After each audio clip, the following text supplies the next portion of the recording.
జగన్ ప్రభుత్వం తీసుకున్న నిర్ణయాలతో పోలవరం ప్రాజెక్టు నిర్మాణ ప్రాంతంలో విధ్వంసం జరిగిందన్నారు ఏపీ జలవనరుల శాఖ మంత్రి నిమ్మల రామానాయుడు. గతంలో కష్టపడి డయాఫ్రమ్ వాల్ నిర్మిస్తే జగన్ ధ్వంసం చేశారని ఫైర్ అయ్యారు. కొత్త డయాఫ్రమ్ వాల్ నిర్మాణం వల్ల మరో 1000 కోట్ల భారం పడిందని చెప్పారు. 2027 డిసెంబర్ నాటికి పోలవరం ప్రాజెక్టు నిర్మాణం పూర్తి చేయడంతో పాటు నిర్వాసితులకు పూర్తి న్యాయం చేస్తామన్నారు.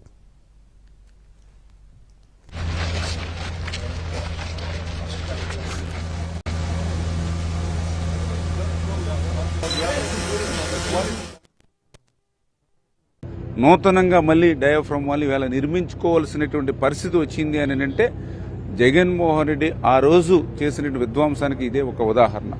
దాని పర్యవేక్షణ చూస్తూ ఉంటే గతంలో డీవాల్ చూస్తే మరి 430 కోట్ల రూపాయలతో ఆ రోజు మనం నిర్మాణం పూర్తి చేశాం డయాఫ్రమ్ వాల్.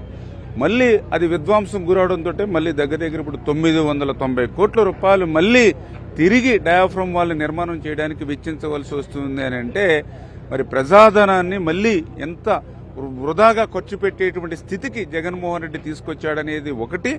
దానికి మించి ఈ 4-5 సంవత్సరాల ఆలస్యం కావడం ద్వారా మరి ఈవేళ లక్షల కోట్ల రూపాయలు ఏదైతే ఈ యొక్క పోలవరం ప్రాజెక్టు పూర్తి కావడం ద్వారా అటు రాయలసీమకు కానీ అటు ఉత్తరాంధ్రకు కానీ తీసుకెళ్లడం ద్వారా వచ్చేటువంటి బెనిఫిట్స్ కూడా మనం ఈవేళ కోల్పోయినటువంటి పరిస్థితి.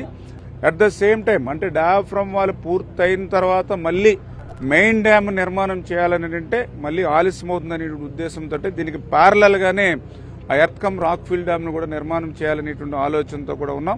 ఖచ్చితంగా అది కూడా 2025లో ఆ ఎర్త్కమ్ రాక్ఫిల్ డ్యామ్ కు సంబంధించిన పనులు కూడా ప్రారంభించుకుని 2027 డిసెంబర్ కల్లా ఏదైతే ఈ పోలవరం ప్రాజెక్టుని పూర్తి చేసి ఈ గోదావరి వరద జలాల్ని అటు ఉత్తరాంధ్ర ఇటు రాయలసీమకు తీసుకెళ్లి ఆంధ్రప్రదేశ్ రాష్ట్రాన్ని కరువు రహిత రాష్ట్రంగా మార్చాలన్నదే